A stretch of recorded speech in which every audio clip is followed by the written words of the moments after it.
darn nonsense.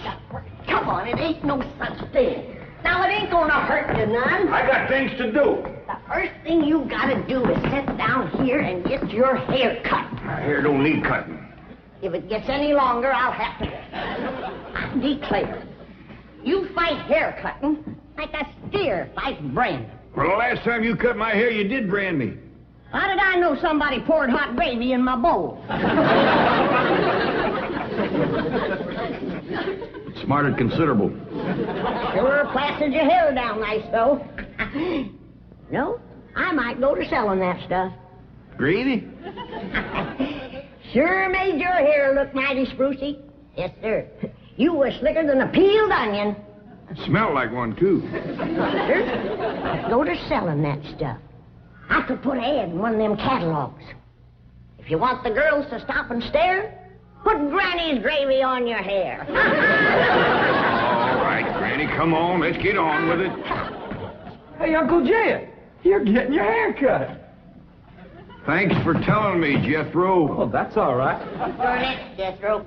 What's going on? Is there going to be a wedding or something? I could be, the way that Sonny Drysdale is a sparking Elly May. Well, he's with her right now, up by the cement pond. I better get right out there and keep by him. Now, you sit still and leave those young'uns alone. Can't you remember how it was when you was a boy? Yeah. I better get right out there. It's broad daylight. And besides, they swim. No, they ain't. He's just sitting on the bank, and he's a-holding her hand. What an interesting hand you have. I see a man, a handsome Harvard man. Where? Right there on your heart line. Oh, that's just a wart I got from picking up toes. Ellie, you mustn't let horrid, slimy creatures touch you. Oh, heck, you ain't slimy, Sonny. Just a mite greasy from all that oil you smear on yourself. What a precious paradox you are. What a charming contradiction. You look pure Park Avenue and you speak pure Tobacco Road. That good? Good, it's fascinating. You're a challenge to me, you child of nature. You are the raw clay from which I will mold a perfect woman, worthy of a perfect man. Me. You know Shaw's Pygmalion? I don't even know Shaw, let alone his pig. Oh, you woodland sprite! You forest little bird. You are so refreshing after all those intellectual types of Vassar and Wellesley. You make me feel superior. That good? Good? It's divine.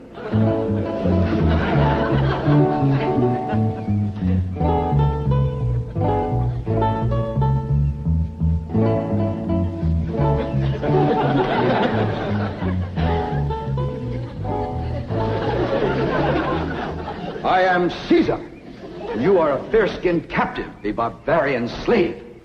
Shall I drag you through the streets of Rome behind my chariot? Or shall I throw you into the arena with my lions? No, Caesar has other plans for you, my little savage.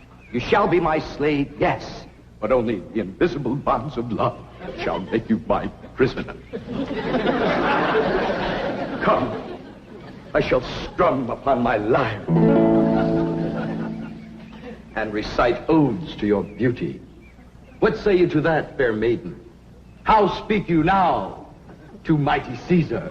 I declare, Sonny, you're more fun than a bucket of tadpoles.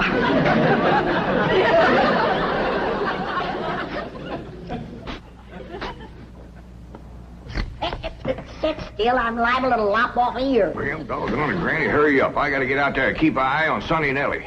You want me to go out and see what they's up to, Uncle Jed? Now, you just sit still, the both of you. I expect Elly May to get a husband if you don't let the boy spark her.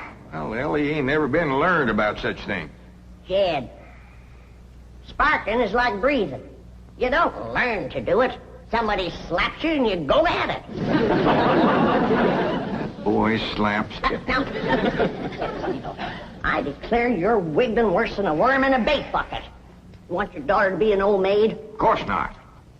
Next year she'll be too old to get a husband. She's almost 18. That old? Sure is. She done waited too long, Uncle Jed. Why, no boy wants to marry up with a middle-aged woman. Ellie May can get herself a husband anytime she wants to. Well, she's the prettiest and... Now, don't get your old feathers riled up, you old rooster, you. Elly May will be all right if you just leave her alone. Well, I ain't sure Sonny Drysdale's good enough for her. He's considerable older than she is. Well, don't worry about that, Uncle Jed.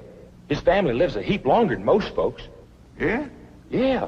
Sonny told me that there's been a member of his family living in Boston since 1632. Well, that rascal's over 300 years old. He was a greening you. Yeah, you sure swallowed a whopper. No, ma'am. Sonny's honest. Why, he's so honest he has to have somebody do his lying for him. Do his lying for him? Yes, sir. Why, I heard him call through the heads to Elly. He says, I'm coming over to serenade you, and I'm gonna bring my liar. Veni, vidi, vici. The world lies conquered at my feet. And yet, I tremble at the nearness of this flaxen-haired barbarian. Could it be that the invincible Caesar is about to be vanquished? Not by the spears and arrows of the Gallic tribes, but by Cupid's dart? Yes, fair maiden, you have done what your fierce kinsman could not. You have brought mighty Caesar to his knees. Come, I will take you to my palace, and there compose odes to your beauty. See yon window. 'Tis the Emperor's suite. There I shall woo you. Mother! That's my room, and those are my binoculars. You're not supposed to spy on the Emperor. What are you trying to tell me, Sonny? Mumsy can see you, but she can't hear you.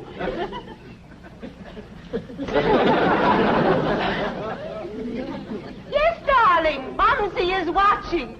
You look magnificent, like Apollo, the god of manly youth and beauty, the god of poetry and music.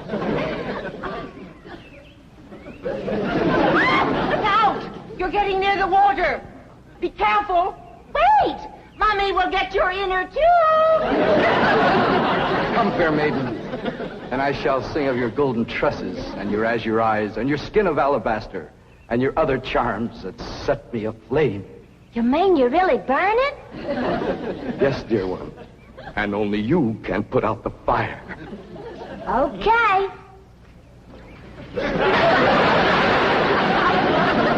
How's that, Sonny? You feel better now?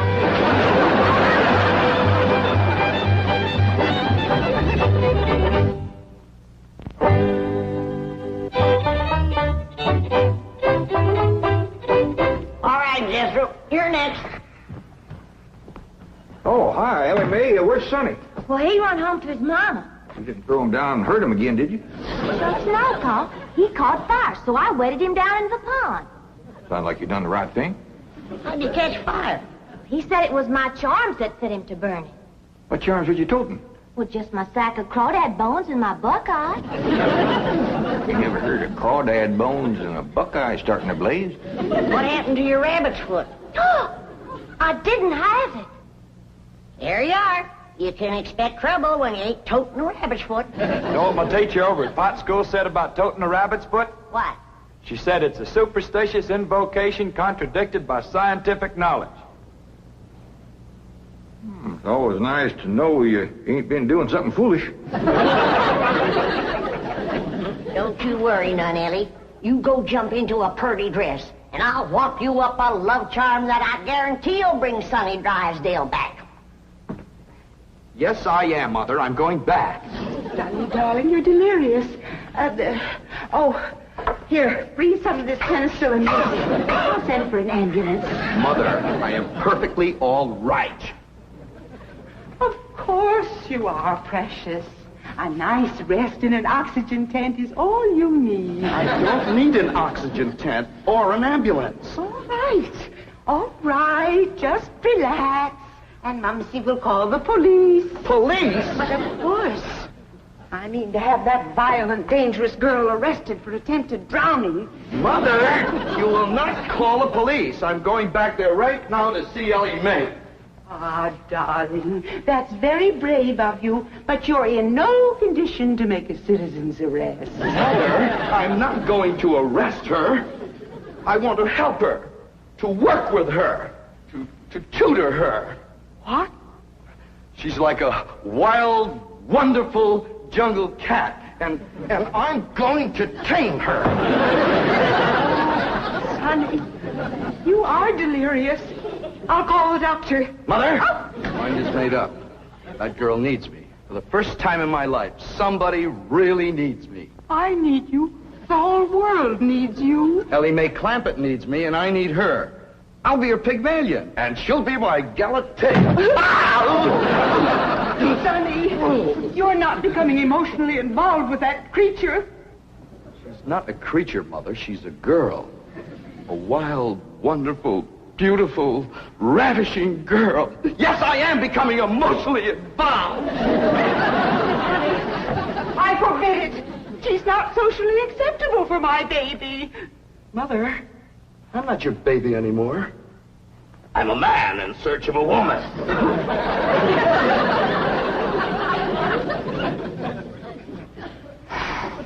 Where did he learn that language?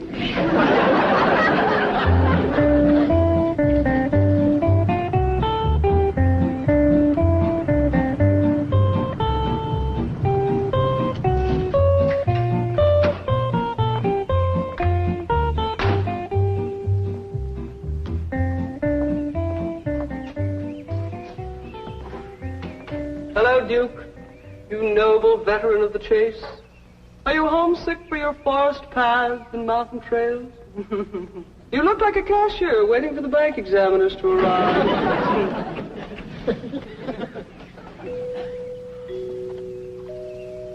You know, if you were a cashier, you could hide $1 million in here.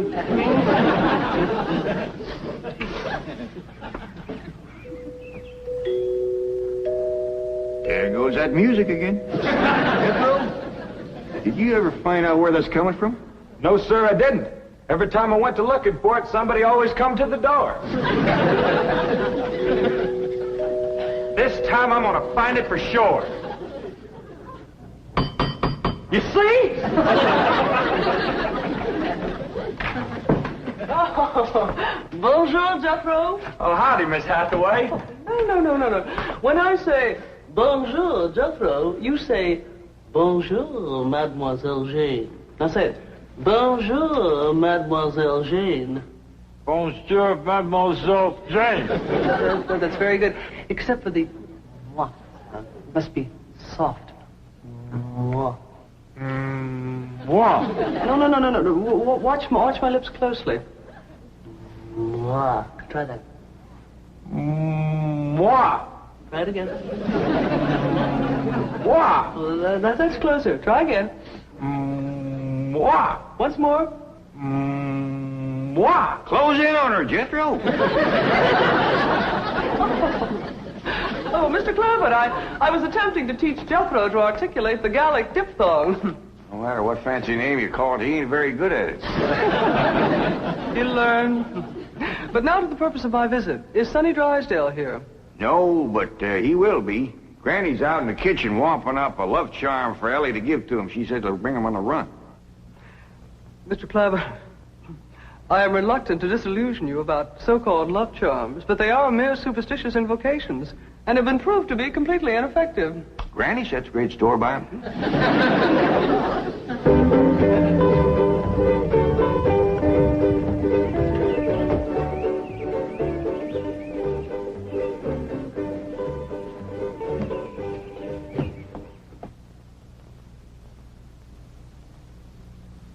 Here you are, Ellie.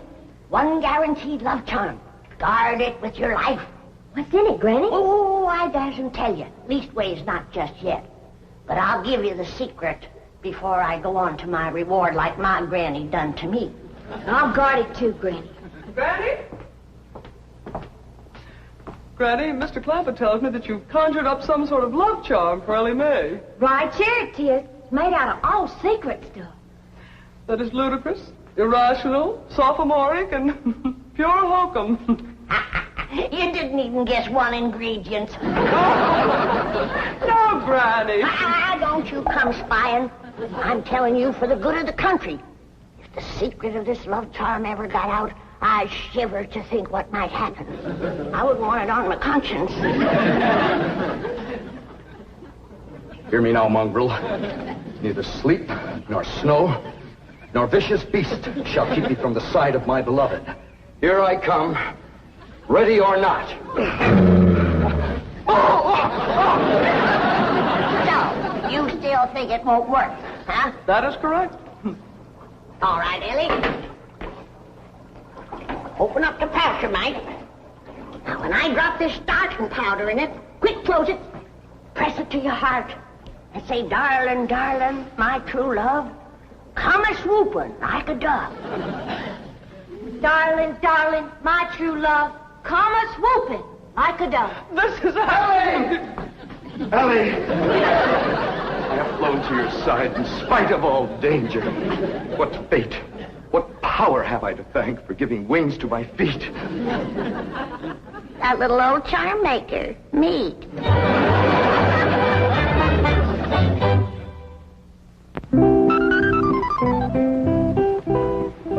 And now we shall begin the transition from Tobacco Road to Park Avenue. Now you watch me closely and I'll show you how to develop perfect posture and grace of movement. Ah, Kipling. Well, do you like Kipling? I don't know. I ain't never kippled. Oh, you are a challenge, you ravishing rustic, you child of nature. Now here, you try it. There we are. Now walk. Go. You'll have to try that again. Now sit down. Now watch me.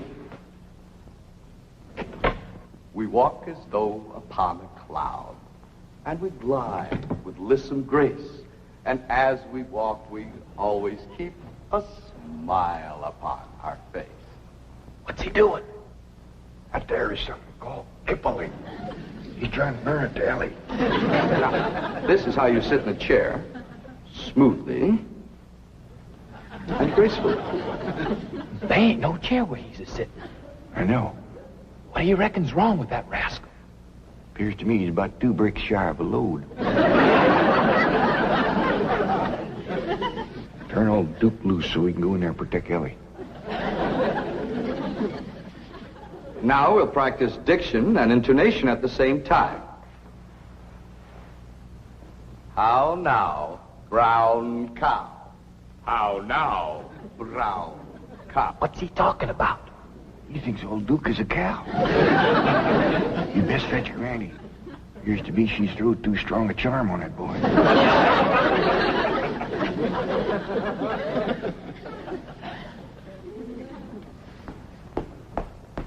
There you are. One guaranteed charm. Now, you hold the bag while I sift in the starter. I know this is all a lot of absolutely ridiculous nonsense. Please hurry. Darling, darling, my true love, come a-swooping like a dove. I better open this door before he busts it in. Miss Jane! Here he is. Granny's love charm is too strong. Don't fight it. It's bigger than both of us. Circled on me. Granny, come quick. The love charm you throwed on Sonny Drysdale was too strong for him. Thank you, Granny. How now, brown cow? How now, brown cow? How now, brown cow? How now, brown cow? How's it going, Uncle Jed? Bad. Now he's got Ellie believing old Duke is a cow. Break the charm, Granny? I reckon so. I'll sprinkle him with some letting go powder. While you're at it, you sprinkle some on Miss Jane. She's shutting off the blood to my arm. How now, brown cow? Secret powder, white as snow. Make the charm of love let go.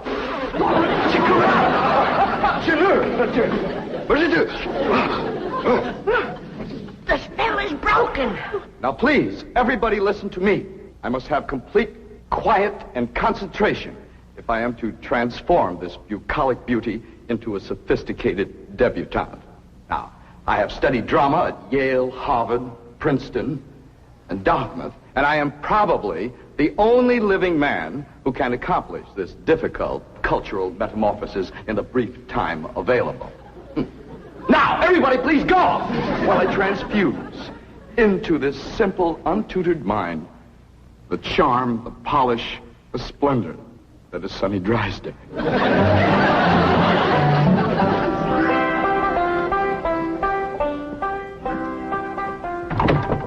Jed?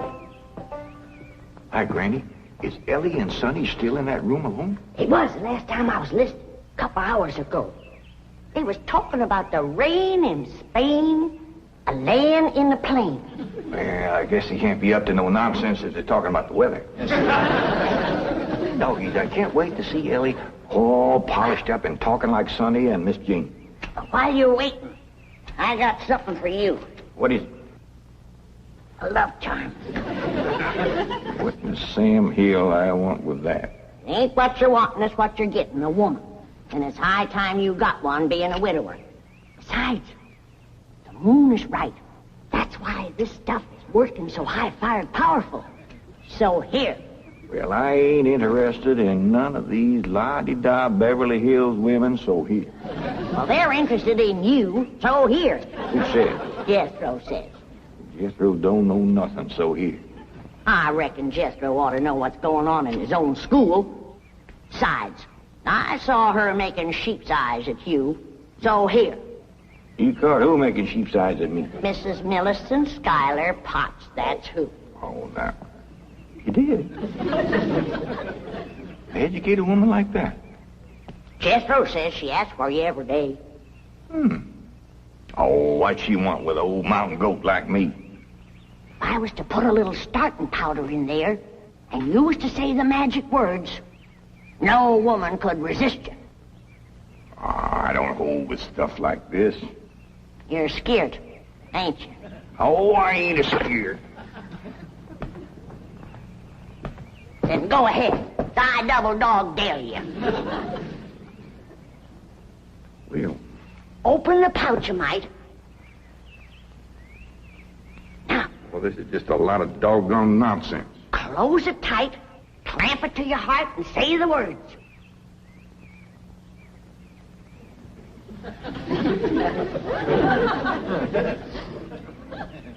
Darling, darling, my true love come a-swooping like a dove. Where is he? Where's my dog? It's Mrs. Drysdale. Where is he? Oh, where is he? Oh, I tried to stay away, but I could not. He's mine, and no other woman shall have him. Drysdale, you're a married woman. Think of your husband. Control it. Care about my husband. I want my darling, and no one is going to keep me from him. I sure hate to have to do this, but... Sonny, where are you, Sonny? He's inside with Elly May. Now, if you just calm yourself down, I'll go and get him. Thanks for coming, Miss Drysdale. Howdy, Ma. Was you a-hollering for me? They brainwashed you.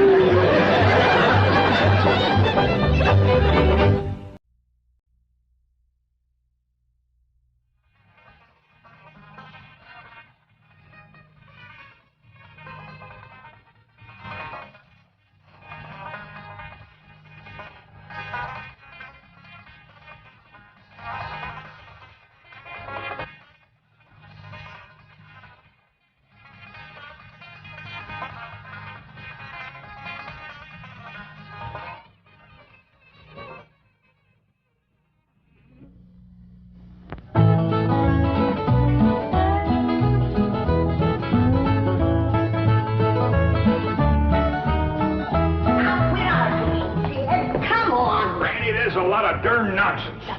Come on, it ain't no